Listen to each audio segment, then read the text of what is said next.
Hello mga awesomes! For today's video ay sasagutin ko po yung mga questions na naipon po sa aking messenger about po sa tanong na paano ko raw po naturuan si Eve magsalita at kung nag-speech therapy daw po ba kami. Yes po, nag-speech therapy po kami, kaya lang mga 7 years old na po si Eve nagkaroon ng formal ST dahil dito po sa lugar namin ang hirap pong makahanap ng slot. Ayan, so pandemic pa po yun, tapos online pa po ang ST niya.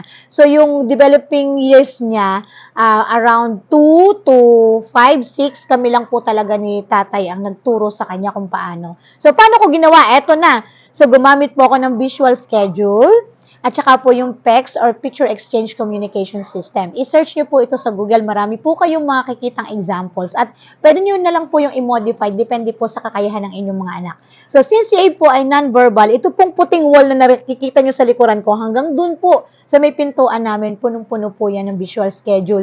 At lahat ng pictures na kailangan kong gamitin para makipag-communicate. Tandaan, ang pakikipag-communicate po ay hindi lamang po sa salita na gagamit. Ano po? Pwede rin po itong gestures, turo, o kung anong mustra para lang po magkaroon kayo ng communication ng inyong mga anak.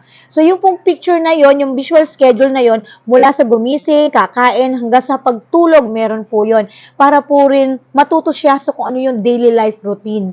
Ganon din po yung ginagamit ko doon sa potty training. Yun din po yung ginamit ko at napakalaking tulong po noon hanggang sa pag-dress up, pagbibihis, paghuhubad ng kanyang damit. Doon po niya yun natutunan.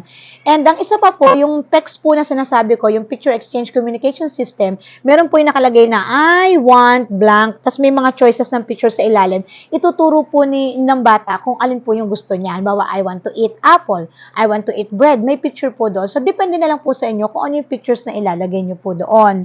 So, yun lamang po. Tapos yun na, mag-step up na po kayo sa WH question kung ano na po yung kaya niya. O umpisahan nyo sa what, tapos sa who, sa where, sa when, why. Saka lang po yung why kasi medyo matagal po yung why at magre-reasoning na ang bata. Sa amin naman, ang matagal ay when since hindi po niya makita ang time. Ayan.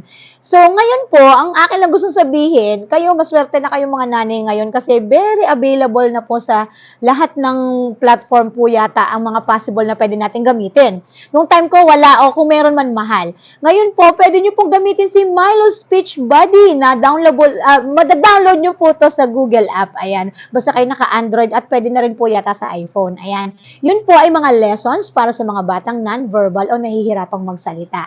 Yun po ay pwede nyo gamiting alternative habang activity para habang naghihintay po kayo ng ST. Though hindi nito mapapalitan ang expertise ng ating mga therapists, pero syempre, iba na rin yung may intervention po kayo sa bahay habang naghihintay. Yun lamang po. Bye!